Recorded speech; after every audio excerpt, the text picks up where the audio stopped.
Now to an I-Team exclusive. For the first time, one of the men filing suit against Bishop Eddie Long is speaking out. We're talking about Jamal Parris telling a story of what he calls a love-hate relationship with a man he considered a father. Senior I-Team reporter Dale Russell first broke the story. He's here with his exclusive report. Dale? Tom, following Bishop Long's sermon on Sunday, we caught a plane to Colorado, home to Jamal Parris, the oldest of all the accusers in the case. And in a parking lot late at night, he told us a story of love, anger, and a desire to protect other young men.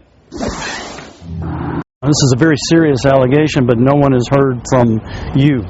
Jamal Parris didn't want to talk at first, but before he left us, he had plenty to say about Bishop Eddie Long. If you look at us in our eyes and you hear the pain in our voice, we don't have a reason to lie to this man. Jamal Parris is one of the 4 young men who have filed sexual misconduct lawsuits against Bishop Long, accusing him of using scripture and church money to sexually seduce young men. I am not the man that's being portrayed on the television.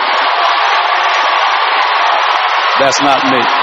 On Sunday, Bishop Eddie Long spoke out for the first time, never flatly denying the claims, but vowing to fight. I feel like David against Goliath. Since the lawsuits were filed last week, none of the 4 young men involved have talked publicly.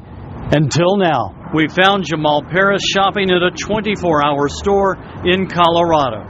Initially, he was reluctant to talk. Dale Russell of Fox 5 News in Atlanta. Can we talk to you for a second? But once he started, he told a riveting story about how as a young teen, a 14-year-old with no father in his life, he joined New Birth Missionary Baptist Church. Bishop Eddie Long came into his life. He said Long said to call him Daddy and to trust him with spiritual guidance. I loved him, and I'm always going to have love for the things that he taught me. But how he left us, it hurt worse than anything I ever felt in my life. Parris claims in his lawsuit the father-like figure used scripture to justify sex, and he lavished money, cars, jewelry, trips in the bishop's private jet, even homes for some teens, sometimes with funds from the church coffers. You finally have a father that you've always wanted for and always dreamed of would just walk away from you if you don't give him what you want. So you end up turning into something you never thought you'd be, which is now a slave to a man that you love. Jamal says the bishop began a slow sexual seduction, which became intimate and more intense after the young boys became of legal age.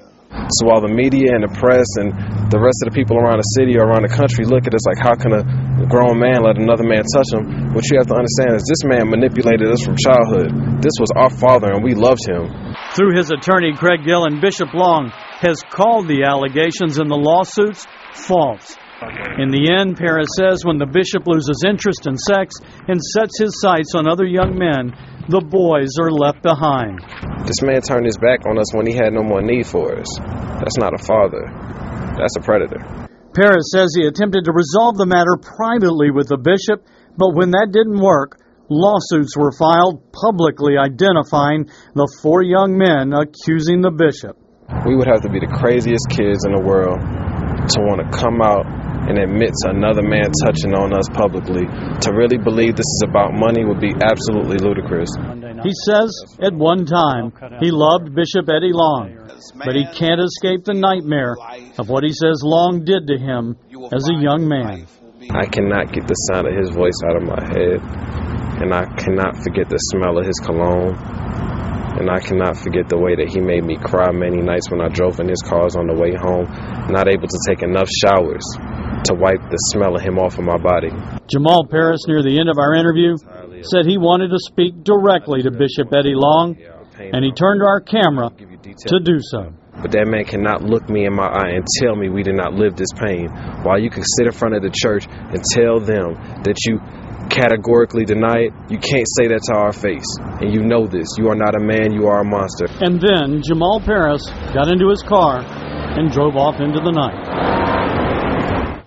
Now, we tried to contact Bishop Long. His spokesperson told me that they'd have a comment after they saw our story. I haven't heard from them yet. Tomorrow night, a lot more from Jamal Parris, including behind-the-scenes story of those pictures we've all seen of the bishop in the bathroom. We'll have more from Jamal Parris also on our website, myfoxatlanta.com. A lot of new material that we haven't had in the story here, and you can follow the story with me on Facebook and the Twitter account. If this ever made it to court, these would be very damaging witnesses. I think Jamal would be a very strong witness in a legal case. Of course, it's up to a jury to determine whether or not they believe him. Leaves a lot of people wondering, by the same token, why it took so many years for guys like Jamal to come forward in the first place. We talked about that. In fact, he said that when the relationship was cut off, he didn't realize there were other young men involved, and they didn't realize that there were other young men involved, and they all started to get together and started to compare notes, if you will, and he says that's what sort of led to the energy that got to the case, to the lawsuits that have now been filed. All right, more from you tomorrow. Thanks. Thanks, Dale.